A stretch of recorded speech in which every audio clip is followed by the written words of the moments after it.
ಇವತ್ತು ಪಂಚರಾಜ್ಯ ಚುನಾವಣೆಗಳಲ್ಲಿ ಬಹಳಷ್ಟು ದಿನಗಳಿಂದ ನಿರೀಕ್ಷೆಯಲ್ಲಿದ್ದಂತ ಭಾರತೀಯ ಜನತಾ ಪಾರ್ಟಿಯ ಎಲ್ಲ ನಮ್ಮ ಕಾರ್ಯಕರ್ತರು, ನಮ್ಮ ಪಕ್ಷದ ಎಲ್ಲ ಹಿರಿಯ ಮುಖಂಡರು ಇವತ್ತು ನಮ್ಮ ದೇಶದ ಪ್ರಧಾನಮಂತ್ರಿ ಅಂತ ನರೇಂದ್ರ ಮೋದಿಜಿಯವರ ನೇತೃತ್ವ, ರಾಷ್ಟ್ರೀಯ ಅಧ್ಯಕ್ಷರಂತ ನಿತಿನ್ ನಬೀನ್ ಅವರ ನೇತೃತ್ವದಲ್ಲಿ ನಮ್ಮ ರಾಷ್ಟ್ರೀಯ ಗೃಹ ಮಂತ್ರಿಗಳಾದಂಥ ಅಮಿತ್ ಶಾಜಿ ಅವರು ಇವತ್ತು ಪಂಚರಾಜ್ಯ ಚುನಾವಣೆ ಇವತ್ತು ನಾವು ಎಲ್ಲರೂ ಕೂಡ ರಿಸಲ್ಟ್ ನೋಡ್ತಾ ಇದ್ದೀವಿ.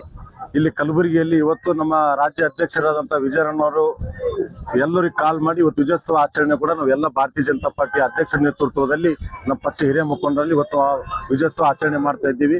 ವೆಸ್ಟ್ ಬೆಂಗಾಲ್ದಲ್ಲಿ ಇವತ್ತು ಐತಿಹಾಸಿಕ ಚುನಾವಣೆ ಅಂತಂದ್ರೆ ಇವತ್ತಿನ ದಿನ ನಾವು ಇಡೀ ದೇಶದಲ್ಲೇ ಇವತ್ತು ವೆಸ್ಟ್ ಬೆಂಗಾಲ್ ಕಡೆ ಜನ ನೋಡ್ತಕ್ಕಂಥ ಇವತ್ತೊಂದು ದಿನ ಇತ್ತು. ಆದರೆ ಇವತ್ತು ಭಾರತೀಯ ಜನತಾ ಪಾರ್ಟಿ ಇವತ್ತು ಶ್ಯಾಮ ಪ್ರಸಾದ್ ಮುಖರ್ಜಿ ಅವರ ಕನಸು ಇವತ್ತು ದೇಶದ ಪ್ರಧಾನಮಂತ್ರಿ ನರೇಂದ್ರ ಮೋದಿ ನೇತೃತ್ವದಲ್ಲಿ ಇವತ್ತು ಕನಸಾಗಿದೆ ಅಂತಕ್ಕಂಥ ಮುಖಾಂತರ ಹೇಳಬೇಕಾಗಿದೆ.